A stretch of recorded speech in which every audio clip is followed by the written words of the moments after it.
హైదరాబాద్ జీడిమెట్ల సుభాష్ నగర్ పారిశ్రామిక వాడలోని ఓ రసాయన గోదాంలో భారీ అగ్ని ప్రమాదం జరిగింది. ఇక పూర్తి సమాచారాన్ని మా కరెస్పాండెంట్ శివశంకర్ అందిస్తారు. శివశంకర్, చెప్పండి. విజువల్స్ లో చూస్తున్నాం భారీ ఎత్తున పొగలు మంటలు వ్యాపించినట్టుగా తెలుస్తోంది. పరిస్థితి ఏ విధంగా ఉంది అక్కడ? వర్ష ఇది 4 గంటల 15 నిమిషాల ప్రాంతంలో ఇక్కడ గోడౌన్లో మంటలు చెలరేగాయి. దాదాపు ఇక్కడ 3 ఫ్యాక్టరీలలో అంటే ఒకటి టిన్నర్ 4 ఫ్యాక్టరీలలో ఈ మంటలు చెలరేగాయి. ఒక్కసారిగా టిన్నర్ గ్యాస్ సంబంధించిన దాంట్లో చిన్న మంటగా మొదలైనటువంటి ఈ ప్రమాదం ఒక్కసారిగా 4 ఫ్యాక్టరీలలోకి మంటలు చెలరేగాయి. దాదాపుగా ఇక్కడ ఇప్పటి వరకు 3 గంటలు గడుస్తున్నా కానీ ఇప్పటి వరకు మంటలు మాత్రం అదుపు చేయలేని పరిస్థితి ఇక్కడ కనిపిస్తుంది.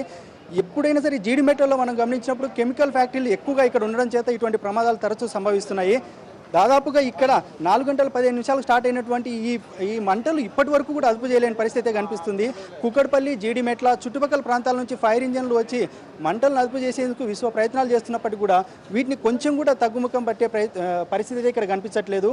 ఇక్కడ ముఖ్యంగా ఇక్కడ టియర్ గ్యాస్లు కావడము ఒకటి, అదేవిధంగా కెమికల్ ఫ్యాక్టరీ, అటువైపు ఇంకొకటి టైర్ల ఫ్యాక్టరీ, ఈ 3 ఒకేసారి మంటలు చెలరేగడంతో పెద్ద ఎత్తున ఈ మంటలు వ్యాపించాయి.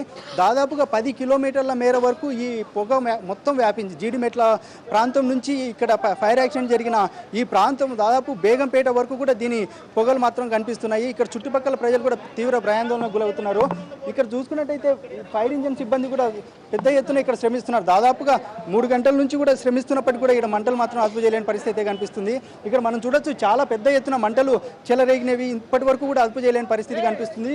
ఈ పొగతో తీవ్ర ఇబ్బంది పరిస్థితి అయితే ఇక్కడ నెలకొన్నది. అంటే ఈ పొగ కారణంగా చుట్టుపక్కల జీడిమెట్ల ప్రాంతానికంతా ఈ పొగ వ్యాపించడంతో పాటు ఇక్కడ జరుగుతున్నటువంటి పరిస్థితుల్లో కూడా సిబ్బంది కూడా తీవ్ర ఇబ్బందులు ఎదురవుతుంది. అంటే ఈ మంటలను అదుపు చేయడానికి మాత్రం ఇంకా ఫైర్ ఇంజన్లు కావాలని చెప్తున్నారు.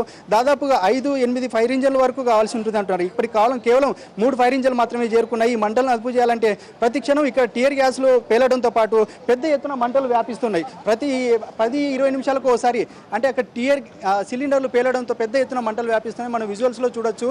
మంటలు విపరీతంగా పెద్ద ఎత్తున అక్కడ సాగుతూ ఉన్నాయి. అంటే ప్రతి క్షణానికి అంటే ప్రతి 10-15-20 నిమిషాలకు అక్కడ టియర్ గ్యాసులు పేరడంతో పాటు ఇక్కడ ఫైర్మెన్ సిబ్బంది కూడా తీవ్ర ఇబ్బందులు ఏర్పడుతుంది. వాటిని అదుపు చేయాలంటే వాటిని కష్టతరమైన పరిస్థితి అయితే ఇలా కనిపిస్తుంది.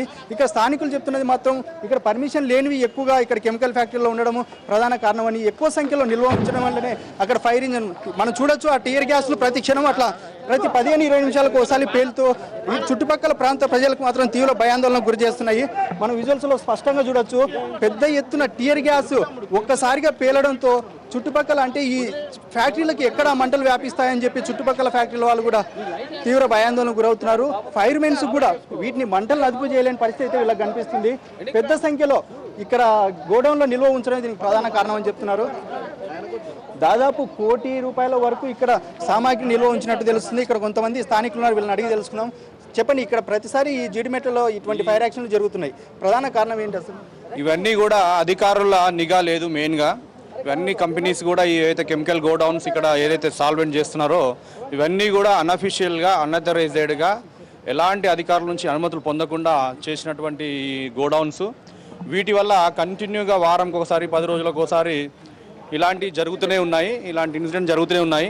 మేము కూడా ఎన్నోసార్లు అధికారులకు కూడా మేము ఫిర్యాదులు చేయడం జరిగింది. ఇంతకుముందు కూడా మీడియాలో చాలాసార్లు వచ్చింది. అయినా కూడా ఇంత పెద్ద ఎత్తున ఈ మంటలు వ్యాపించడానికి ప్రధానంగా దీంట్లో ఏమేమి ఉన్నాయి అసలు? ఇంత కెమికల్స్ ఇవి అన్నీ కూడా ఈ యాసిడ్కి సంబంధించిన ఈ డ్రగ్స్లో ఏదైతే వాడతారో మన సాల్వెంట్స్ ఏవైతే వాడతారో డ్రగ్స్ కంపెనీస్లో వాడతారు. వీటిని ఫార్మసీకి సంబంధించినటువంటి డ్రగ్స్ కంపెనీలో యూజ్ చేస్తారు. కాబట్టి ఇది చాలా డేంజరస్. ఈ ఎయిర్ పొల్యూషన్ కూడా ఏదైతే ఈ పొగలు వస్తున్నాయో ఈ పొగలతోనూ కూడా రకరకాల వ్యాధులు వచ్చే సూచనలు ఉన్నాయి. వీటి అన్నిటి కూడా ఓనర్ అసలు పర్మిషన్ ఉందా ఈ కంపెనీకి? అసలు ఏంటి అసలు దీంట్లో మెయిన్గా దీని పక్కన మంటలు వ్యాపించడానికి చుట్టుపక్కల దగ్గరలోని షాపులు ఉన్నాయి, వీటన్నిటికీ పర్మిషన్ ఉందా అంటారా ఏంటి అసలు? ఇవన్నీ కూడా అన్అథరైజ్డ్ అన్అఫీషియల్గా పెట్టినటువంటి వీటి ఒక్కదానికి కూడా పర్మిషన్ లేదు. వీటిపైన మేము చాలాసార్లు కూడా మేము ప్రజల పక్షాన చాలాసార్లు కూడా మేము అధికారులకు మేము ఫిర్యాదులు కూడా చేశాము. తూతూ మంత్రంగా ఏదైనా ఇన్సిడెంట్ జరిగినప్పుడు 1-2 రోజులు హడావిడి చేస్తారు, తూతూ మంత్రంగా చేస్తారు. వాళ్ళ దగ్గర నుంచి అమ్మ్యా తీసుకుంటారు, సపోర్దాకా గాలికి వదిలేస్తారు. ప్రజలందరూ కూడా ఇక్కడ చుట్టుపక్కల రామరెడ్డి నగర్ ఒక బస్తీ ఉంది. ఆ బస్తీలో ఇంచుమించుగా కనీసం అన్నా కూడా ఒక 3 నుంచి 4 వేల మంది అక్కడ నివాసితులు ఉన్నారు. పక్కకే సుభాష్ నగర్, గంపల బస్తి, చాలా నివాస ప్రాంతాలు ఉన్నాయి ఇక్కడ. వేలాది మంది ప్రతినిత్యం ఇక్కడ వస్తూ పోతుంటారు కార్మికులు. వీళ్ళందరికీ కూడా ఎటువంటి సేఫ్టీ లేదు.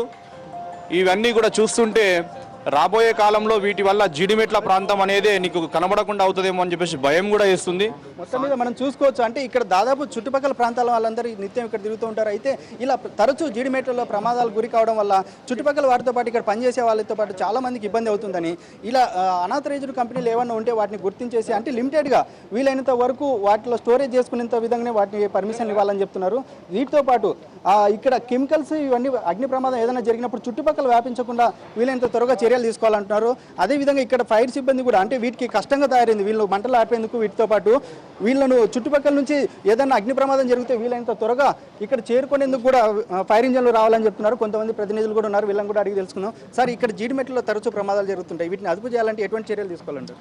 ఇప్పుడు ఈ ఫ్యాక్టరీస్ అనేవి ఈ రోజు పెట్టినవి కాదు, గత 20 సంవత్సరాల నుంచి వితౌట్ పర్మిషన్ పెడతా ఉన్నారు. ఇక్కడ పెట్టిన ఈ యొక్క కంపెనీలు ఏవైతే గోదాములు పెట్టారో ఎక్కడికంటే సాల్వెంట్స్ తీసుకొచ్చి వీళ్ళు బ్రోకరేజ్ చేస్తూ ఉంటారు. అసలు దాని గురించి సాల్వెంట్ ఎట్లా వాడాలి, దీనికి సేఫ్టీ అనేది ఇక్కడ పెట్టిన వాళ్ళకి ఎవరికి కూడా తెలియదు. ఈ సాల్వెంట్ ఎట్లా వాడాలనేది ఎవరికి కూడా తెలియదు. ప్లస్ ఇక్కడ ఉన్న మన ఇండస్ట్రీస్ ఇన్స్పెక్టర్ ఆఫ్ ఇండస్ట్రీస్ వాళ్ళు ఉంటారు కదా, వాళ్ళకి ఎన్నిసార్లు కంప్లైంట్ ఇచ్చినా వాళ్ళు పట్టించుకోరు. వాళ్ళు నెల రోజులు ఒకసారి ఇక్కడికి వచ్చి చుట్టం చూపుకి వచ్చి వాళ్ళకి కావాల్సిన పైసలు ఏవో తీసుకొని పోతారు తప్ప దీన్ని పట్టించుకోరు. దీని గురించి గతంలో కలెక్టర్ గారికి వాళ్ళకి ఎన్నో అప్లికేషన్లు పెడతాం జరిగింది, ఎవరు పట్టించుకుంటలేదు. దీనివల్ల ఏమవుతుందంటే ఈ చుట్టుపక్కల ఉన్న బస్తీ వాళ్ళందరూ కూడా ప్రాణాలు అరిచేతిలో పెట్టుకొని బతుకుతా ఉన్నారు. ఎప్పుడు ఏమవుతుందో తెలియని పరిస్థితి. ఇట్లా మంటలు వచ్చినప్పుడు ఫైర్ సిబ్బంది కానీ తరచూ ఇక్కడ ఏదైనా అగ్ని ప్రమాదాలు జరిగినప్పుడు వాటిని కంట్రోల్ చేసేందుకు ఏదైనా వ్యవస్థ ఇక్కడ ఉందా? ఇప్పుడు చూస్తున్నాం దాదాపు 4-10 గంటలకి జరుగుతాయి, ఇప్పటి వరకు కూడా దీన్ని మంటలు అదుపు చేయలేదు. దీనికి ఏమవుతుందంటే ఇక్కడ ఓన్లీ వాటర్ కొడుతున్నారు, వాటర్ కొడితే అది కంట్రోల్ కాదు, ఫోమ్ కొట్టాలి. ఇక్కడ ఇండస్ట్రీ వాళ్ళు ఇంత వాళ్ళు ఉన్నారు కానీ వీళ్ళు ఎప్పుడు కూడా ఫోమ్ స్టాక్ చేసుకొని కొన్ని 100 సార్లు చెప్తాం. మొత్తం మీద మనం చూసుకున్నట్టయితే ఇట్లా ఇంత పెద్ద ప్రమాదాలు జరిగినప్పుడు వీలైనంత త్వరగా వాటిని అదుపు చేసేంత వ్యవస్థ కావాలంటున్నారు. అదేవిధంగా అనధికారికంగా ఏమన్నా ఉంటే వాటిని కూడా కంట్రోల్ చేసి లిమిటెడ్గా కెమికల్స్ గోడౌన్లో పెట్టాలంటున్నారు. Varsha. Okay Shivshankar, thanks for the updates.